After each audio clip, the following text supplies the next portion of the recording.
and it's not in ours, but it was kind of an addition. But Okay. yeah, I think we should start using this. Yeah, I like that. I feel like Trish mentioned it in our large group training, but we Yeah. didn't have them, and so like, Yeah, it's a really I good think it would be demonstration. helpful to add just a little like thing to the manual. yeah, I agree. About it, is that transition point?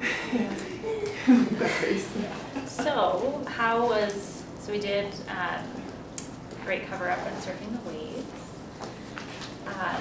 So hoping we can talk as a large group about those two. So what about cover up? Were there questions that came up when you guys did it, or things that would be helpful to talk about as a large group?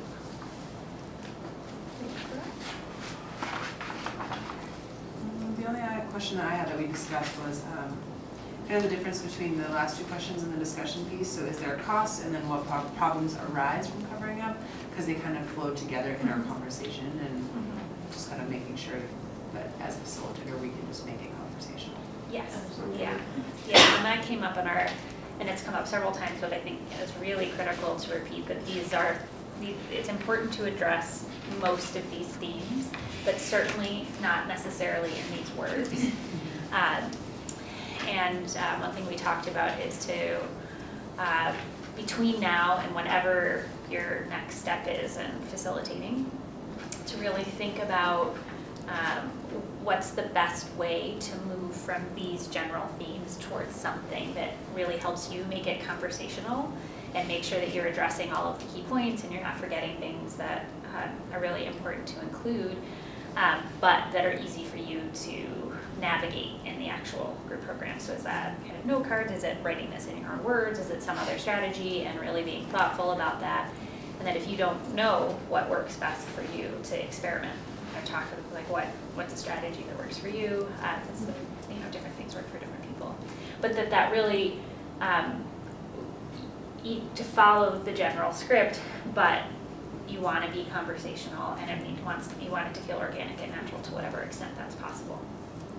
One thing that I found to be really helpful was kind of highlighting, like noting for myself what the key takeaway is that I wanted them to come away with from the practice, because that just helped me to more naturally guide that conversation to make sure that we were touching on whatever we really needed to talk about before going into the next thing. And I think that just comes more easily when you're doing it.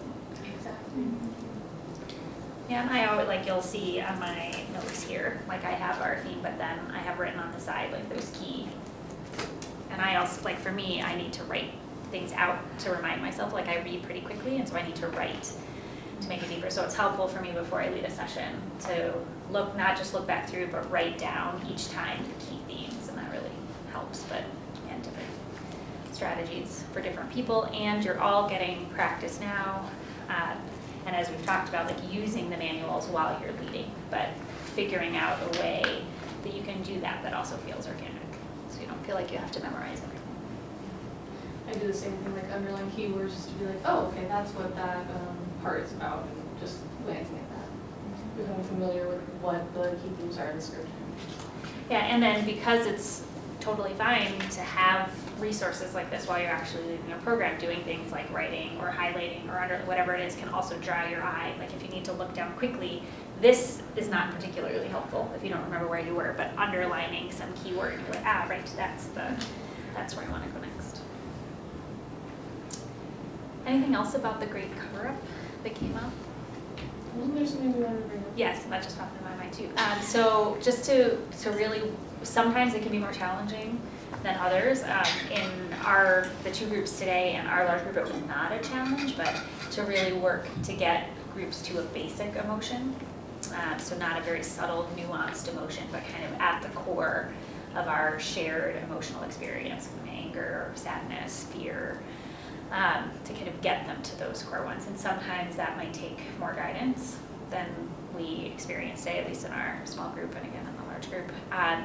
And that it's okay and appropriate as a facilitator to do a little bit more work to guide them to those, or even suggest if you're doing some guiding and they're walking around the core emotion but not really getting there, to kind of suggest that idea.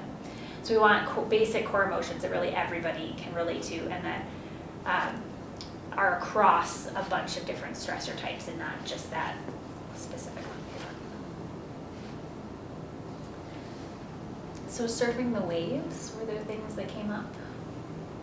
Would be good to discuss as a group.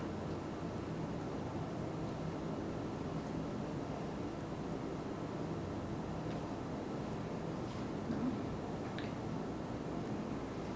Again, it can be helpful to transition from surfing the waves to the gratitude practice as a way to cultivate some pleasant emotions after cultivating some unpleasant emotions with surfing the waves. All right, well, how about we come back in 10 minutes, and then we're gonna transition to talking about A. Yeah, so take a few minutes to do whatever you need, and we'll come back in 10.